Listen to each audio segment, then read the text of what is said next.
나만 나쁜 놈이 아니다. 치팅 컬처. 최근 우리 사회 곳곳에서 치팅컬처라는 말이 심심찮게 들려옵니다. 치팅컬처란 성공을 위해 부정행위나 편법을 서슴지 않는 사회적 분위기를 말합니다. 학생들은 좋은 성적을 얻기 위해 시험에서 부정행위를 하고, 직장인들은 승진을 위해 남의 아이디어를 도용하며, 기업들은 이윤을 극대화하기 위해 불법적인 방법을 동원합니다. 심지어 정치인들마저 권력을 유지하기 위해 온갖 부정부패를 저지르는 모습을 보면 우리 사회가 치팅컬처라는 늪에 깊이 빠져 있다는 것을 실감하게 됩니다. 이러한 치팅컬처는 더 이상 특정 부류의 예외적인 사람들만의 문제가 아닙니다. 치팅컬처, 위 저자 켈러는 사회 전반에 걸쳐 모든 사람들 사이에 거짓과 편법이 횡행한다고 지적합니다. 즉, 나만 나쁜 놈이 아니다라는 씁쓸한 자기 합리화 속에서 우리 모두가 치팅컬처의 공범이 되어가고 있는 것입니다. 우리는 종종 다른 사람들도 다 하는데 뭐 어때? 혹은 나 하나쯤이야 라는 생각으로 부정행위를 저지르거나 그것을 묵인하기도 합니다. 하지만 이러한 작은 부정행위들이 모여 결국 사회 전체의 신뢰를 무너뜨리고 공정한 경쟁을 저해하는 심각한 결과를 초래할 수 있습니다. 켈러는 오늘날 사람들이 체계가 자신에게 공정하지 못하다고 판단할 경우 윤리관을 쉽게 바꾸는 경향이 있다고 분석합니다. 사회적 불평등과 불공정이 심화되면서 사람들은 나만 손해볼 수 없다는 생각에 편법과 부정행위를 정당화합니다. 다른 사람들은 다 편법을 쓰는데 나만 정직하게 살면 바보 아니야? 라는 생각이 우리의 윤리의식을 흐리고 치팅컬처를 더욱 확산시키는 악순환을 만들어냅니다. 치팅컬처의 가장 큰 문제점은 경제적 승자가 정치 권력까지 장악할 수 있다는 것입니다. 돈과 권력을 가진 자들은 자신의 이익을 위해 법과 규칙을 교묘하게 이용하고 사회 전체의 공정성을 훼손합니다. 이는 사회 불신과 갈등을 심화시키고 건강한 사회 발전을 가로막는 심각한 문제입니다. 치팅컬처가 만연한 사회에서는 정직하고 성실하게 노력하는 사람들이 오히려 불이익을 받고 부정행위를 통해 성공한 사람들이 존경받는 기형적인 현상이 발생할 수 있습니다. 이는 사회 구성원들의 상대적 박탈감을 심화시키고 사회 통합을 저해하는 심각한 문제입니다. 치팅컬처에 침묵하는 것은 결국 우리 모두를 공범으로 만드는 것입니다. 우리는 나만 나쁜 놈이 아니다라는 착각에서 벗어나 치팅컬처의 심각성을 인식하고 적극적으로 대응해야 합니다. 자신의 행동에 대한 책임감을 갖고 정직하고 공정하게 행동해야 합니다. 작은 부정행위라도 묵인하지 않고 양심에 따라 행동하는 용기를 가져야 합니다. 어릴 때부터 정직과 윤리의식의 중요성을 교육하고 올바른 가치관을 형성할 수 있도록 도와야 합니다. 학교 교육뿐만 아니라 가정과 사회 전체가 함께 노력하여 건강한 시민의식을 함양해야 합니다. 치팅컬처는 우리 사회의 어두운 그림자이지만 동시에 우리 모두가 함께 극복해야 할 과제입니다. 개인의 윤리의식 강화와 사회 시스템 개선, 그리고 교육을 통해 치팅컬처를 극복하고 공정하고 정의로운 사회를 만들어 나가야 합니다. 우리 모두의 노력이 모여 나만 나쁜 놈이 아니다라는 씁쓸한 자기 합리화를 넘어 나부터 깨끗하고 정직하게 살겠다는 당당한 선언으로 이어지기를 기대합니다. 나쁜 인간들이 성공한다. 스트레스를 잘 받고 의심이 많고 삶과 타인에 관하여 최악을 가정하는 나쁜 인간들이 더욱 성공하기 마련이다. 초기 인류 시대에 불안하고 의심이 많고 삶과 타인에 관하여 최악을 가정하는 나쁜 인간이 자연 선택되었을 거라고 진화심리학은 가정한다. 대부분의 문화인류학자들에 따르면 불행하게도 선사시대 인간들은 폭력적이고 약탈을 자행했다고 한다. 즉 때때로 서로를 죽였고 언제나 고통을 감수해야 했다. 관대하고 자비롭거나 이슬에 젖은 대지를 경이로운 눈길로 바라보던 낭만적인 초기 인간은 식량을 얻기 위한 무자비하고 원시적인 경쟁에서 제거되었을 것이다.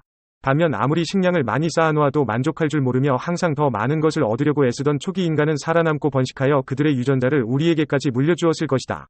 따라서 우리는 불만족이란 DNA를 갖고 태어난다. 왜냐하면 과거의 불만족은 생존 전략이었기 때문이다. 옛날의 스트레스는 우리 조상들이 멀리 숨어있는 육식동물을 더 잘 보거나 적들이 다가오는 소리를 더 잘 듣도록 자극했을 것이다. 따라서 아마도 적자 생존이라는 경쟁에서 앞서 나간 사람들은 바로 스트레스를 더 잘 받는 호모사피엔스였을 것이다. 진화론적 관점에서 볼 때 우리는 주변 환경에 대해 불행하게 느끼도록 만들어져 있다. 코티솔이라는 호르몬이 인간의 몸속에 널리 흐르고 있다는 사실은 이 점을 암시한다. 코티솔이란 무엇인가? 그것은 스트레스 유발 호르몬이다. 더 일반적으로 논하자면 스트레스는 삶의 요구를 처리하는 메커니즘이다. 연구에 따르면 성공하거나 소득이 높은 사람들의 신체는 다른 사람들보다 더 많은 코티솔을 분비한다. 지위 때문에 받는 압박감이 스트레스를 유발하는지 또는 더 민감한 스트레스 반응 때문에 그들이 지위를 획득했는지 단정하기는 불가능하다. 하지만 덜 성공하거나 소득이 낮은 사람들 역시 압박감, 특히 돈에 대한 압박감을 받지만 성공한 사람들보다 적은 스트레스 반응을 보이기에 성공하는 인간들은 어떤 방식으로든 스트레스의 도움을 받아서 자본주의의 혜택을 많이 받을 수 있게 진화된 종족이라고 추측하는 것이 옳다. 유용하게 보셨다면 검색창에서 성필원으로 인물 검색 부탁드려요. 악하지 않고 착한 사람이라는 희망을 가지되 모든 사람들이 나쁜 사람일지도 모른다는 최악의 경우에 대비해야 한다. 선과 악은 불가분의 관계이다. 서로의 존재가 없이는 무의미하기 때문이다. 자유는 선하다. 하지만 거기에는 악을 행할 자유가 포함된다. 때로는 악할 필요가 있다고 가르치는 사람은 거의 없지만 착하게 살아야 한다고 가르치는 사람들은 늘 차고 넘친다. 노먼 빈센트 필이나 나폴레온 힐과 같은 유명 자기계발서 저자들의 논조는 한결같다. 길이 아닌 길은 가지 말아야 한다며 늘 하나의 반듯한 길만을 제시한다. 그들은 우리에게 항상 기도하라, 이루어지리라 고 강조하지만 정작 부자가 되는 사람들은 바로 그 책의 저자들 뿐이다. 우리가 속고 있는 사실들 중 한 가지는 유명 자기계발서 저자들은 실제로 대부분 지배층의 이데올로기를 반영하는 책 장사꾼들이라는 것이다. 생존 당시 미국 지배층의 대변인 격이었던 노먼 빈센트 필이 쓴 적극적 사고방식이라는 책은 1952년에서 1955년까지 성경보다 더 많이 팔린 베스트셀러였다. 이후에도 착한 양들을 겨냥한 기도하라, 이루어지리라 유형의 책들은 인간의 약한 심성을 이용하여 서민들의 호주머니를 엄청나게 털어갔지만 정작 부자가 된 것은 생각하라 부자가 되리라와 긍정의 힘, 내 안에 잠든 힘을 깨워라, 시크릿 같은 통속 자기계발서의 저자들 뿐이었다. 세속적인 성공을 신의 은총이라고 보았던 유대인처럼 그들은 자본주의가 선이라는, 돈을 버는 일은 최소한 미덕과 양립할 수 있다는 생각을 끊임없이 우리에게 강요한다. 그들은 다른 사람들에게 도움을 주기 위해 썼다고 변명하지만 그것은 도덕적 판단을 독점하는 결과를 빚을 뿐 아니라 남들의 이해관계에 멋대로 개입할 권리가 있다고 주장하는 격이다. 한마디로 정리하면 그들이 다른 사람들에게 도덕을 강요하는 이유는 그것이 결국은 자신에게 이익이 되기 때문이다. 인간에 대한 정의 중 가장 잘못된 것은 인간을 이성적인 동물이라고 보는 것이다. 인간은 서로에게 늑대와 같은 존재이며 같은 종족을 조직적으로 죽이는 유일한 존재다. 어쩌면 이 세상은 다른 행성의 지옥일지도 모른다. 이 지구상에서 가장 두려운 존재는 바로 인간이다. 늑대는 다른 늑대에게도 늑대이지만 서로 해치지도 않으며 신사적으로 행동한다. 토마스 홉스는 이런 글을 남겼다. 사람은 사람에게 신과 같은 존재이지만 1대1로 맞닥뜨릴 때는 떠돌이 늑대와 같다. 이 말은 사람은 너무도 결점이 많고 다른 동물들이 가지고 있는 미덕이나 장점이 부족한 존재라서 자기 자신뿐만 아니라 종 전체에 위협이 된다는 뜻이다. 바로 이게 인간을 사회적인 존재로 만든 첫 번째 요인이다. 가장 비열하고 가장 증오할 만한 특성이 인간을 가장 규모가 크고 가장 행복하며 또 가장 번성한 사회에 적합한 존재로 만드는데 필수적인 요소로 작용하기 때문이다. 정치적 질서가 만들어지지 않은 자연 상태를 약육강식이 지배하는 만인에 대한 만인의 전쟁이라고 주장했던 토마스 홉스의 말처럼 문명은 인간의 악덕 주변에서 발생한다. 즉 모든 선은 악을 토대로 해서 나온다. 간단히 말해서 인간은 어쩔 수 없이 그래야만 할 때 비로소 나쁜 짓을 하지 않는다. 이것도 뉘우쳐서가 아니라 그럴 능력이 없어서 나쁜 짓을 하지 않는다. 인간은 속이는 자인 동시에 속임을 당하는 자이기도 하다. 오로지 악행을 할 기회를 얻지 못한 사람들만이 선하다. 부자들 중에는 우리가 생각하는 것보다 훨씬 더 악한 사람들이 많다. 모두가 그런 것은 아니지만 상인들은 실제 매출을 속이고 기업들은 장부를 조작하는 데 능랄하다. 그로 인해 감옥 사정은 해마다 악화되고 있다. 예전에는 개인들도 부동산 매매 시 실거래가를 밥 먹듯이 속였다. 이런 사악한 세상에서 편법으로 돈을 벌고 나쁜 짓을 할 기회조차 갖지 못했던 사람들은 얼마나 억울하겠는가. 자산의 규모에 따라 개인의 가치가 평가되는 사회에서 실패자로 한 많은 삶을 마감할 수밖에 없는 사회적 약자들은 얼마나 분통이 터지겠는가. 그렇다고 모든 인간은 태어날 때부터 동등하다는 교육을 받은 실패자들에게 그들의 삶이 완전히 실패한 게 아니냐고 묻는 것은 금기다. 따라서 우리는 악인들에게는 반드시 사후의 심판이, 현실의 지옥에서 현기를 마친 선인들에게는 천국이 기다리고 있다는 희망을 갖게 해야 한다. 우리는 세상의 모든 사람들이 악하지 않고 착한 사람이라는 희망을 가지되 나쁜 사람일지도 모른다는 최악의 경우에 대비해야 한다. 놈은 나쁜 놈이 아니다. 때로 못된 짓도 할 줄 알아야 성공한다. 때로 못된 짓도 할 줄 알아야 성공한다. 는 논리는 위대한 인물들의 발자취를 통해서도 확인할 수 있다. 학교는 우리에게 데모노 괴테, 셰익스피어와 계몽사상가 볼테르가 마치 정의의 사도인 양 그렇게도 열렬히 가르쳤다.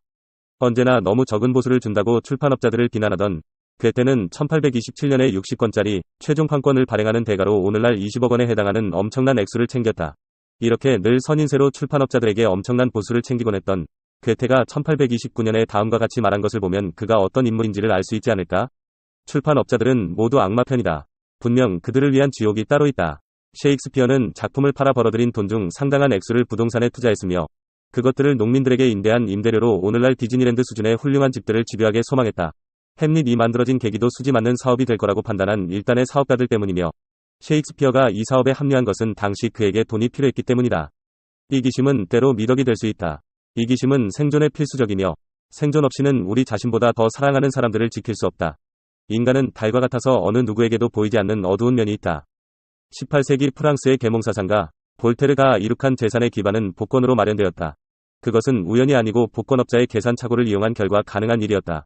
복권업자의 복권을 몽땅 사들일 경우 100만 루블의 이익을 낼 것이라는 사실을 발견한 볼테르는 돈을 빌리고 복권을 사재기할 사람들을 동원해 복권을 사들였다. 그는 이렇게 딴 돈을 해운업과 주식에 투자했다. 그 밖에도 유명인으로서 받는 각종 사례비를 곡물거래와 시계공장에 투자했다. 그는 법망을 피해가며 위와 같은 방식으로 투자한 결과 말년에는 프랑스에서 20번째 내에 드는 부자가 되었다.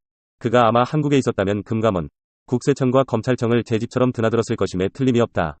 오늘날 위대한 자선가로 알려진 록펠러도 예외는 아니다. 록펠러가 스탠다드 오일을 세워 석유산업을 한 손에 움켜쥐는 과정에서 경쟁자들을 무자비하게 거꾸러뜨린 이를 미 언론은 클리블랜드의 대학살이라고 부른다. 폭력 사태로 사망자도 여러 나왔다. 그때부터 록펠러는 악의 화신으로 꼽혔다. 침대 곁에 권총을 둬야 했을 만큼 생명의 위협도 받았다. 미국 노동운동사에서 가장 참혹한 사건으로 알려진 러드로의 학살이 일어났던 콜로라도주 탄광의 주인도 록펠러였다. 여기서도 여자와 어린이를 포함해 수십 명이 죽었다. 미국 정부는 1911년에 록펠러의 스탠더드 오일 왕국을 독점기업으로 규정하여 해체시켰다. 그럼에도 우리는 늘 어릴 때부터 정의롭고 착하게 살아야 한다고 귀에 못이 박히도록 교육을 받아왔다. 지금도 세상은 우리에게 항상 착하게 살라고 한다. 아니, 우리는 늘 착해야만 했다. 어릴 때 우리가 잘못을 하면 우리가 좋아하는 일을 하지 못하게 되거나 사정없이 맞는 식으로 그 대가를 치러야만 했던 것을 기억해보라. 우리는 도덕규칙을 준수하고 예의 바르게 행동하고 다른 사람을 존중해야 한다고 늘 배워왔다. 또한 우리들 대부분은 선행이 보상을 받고 선이 악을 이기며 모든 것의 종착역은 착하고 정의로운 것이라고 배웠다. 그러나 정직과 선행은 아름다운 이상일 뿐, 이는 완전히 잘못된 생각이다. 현실에서는 악행이 승리하는 경우가 비일비재하다. 권선징악의 그런 논리는 소설 속에서나 통할 뿐이다. 악행이 발각될 확률이 점점 적어지고 설령 발각된다 하더라도 그 처벌은 미미하다. 그에 비해 악행을 통해 얻을 수 있는 성공의 열매는 너무나 크고 달콤하다. 엄청난 거짓말을 하거나 사기를 치고도 여전히 승승장구하는 사람이 주변에 넘쳐난다. 거짓 회계를 일삼거나 탈세 혐의를 받은 기업도 여전히 대단한 기업으로 대접받고, 학력을 속인 연예인은 단 몇 마디 반성의 말로 방송에 복귀하며, 주가 조작과 사기로 엄청난 부를 축적한 후보들이 부를 등에 업고 정치계의 실세로 등극한다. 때로 우리는 선보다는 악에서 더 많은 것을 배운다. 현실, 특히 정치나 비즈니스 분야에서 남을 위하고 착하게 살아야 성공한다는 논리를 폈다간 비웃음을 사기 십상이다. 정치는 악하다 못해 너무 더러워 놀랄 필요성도 느끼지 못할 정도다. 비즈니스 세계가 상대적으로 낫다는 이야기는 아니다. 이 바닥에서 살아남으려면 더러운 짓을 해야 할 때가 더 많다. 정정당당함이나 페어플레이 정신은 통용되지 않는다. 경쟁자가 넘어졌을 때는 일으켜주면 안 되며 오히려 넘어져 있는 동안 짓밟아야 한다. 이는 헨리 포드, 빌 게이츠 같이 성공한 기업가들은 물론 다음에 한메일, 네이버의 검색 포털 같은 성공한 기업들이 충실히 이행해온 비즈니스 생리다. 빌 게이츠가 인터넷 브라우저 업계의 선도 기업이었던 넷스케이프를 박살낼 때를 떠올리며 넷스케이프의 마이크 호너는 이렇게 말했다. 그러니까 그 사람들 말은 이런 거였죠. 여기 맛있는 개똥 샌드위치가 있어. 겨자 소스든 케첩이든 원하는 건 뭐든 뿌려도 괜찮아. 근데 너희는 이 샌드위치를 꼭 먹어야 해. 안 그러면 우리가 너희를 끝장내버릴 테니까. 세상에는 나쁜 목적으로 착한 행동을 하는 사람들도 많다. 스코틀랜드계 미국인 거부 앤드루 카네기 역시 자선행위를 하기는 했지만 속으로는 복지에 대해서 비관적인 생각을 가졌다. 그는 자서전에서 이렇게 말했다.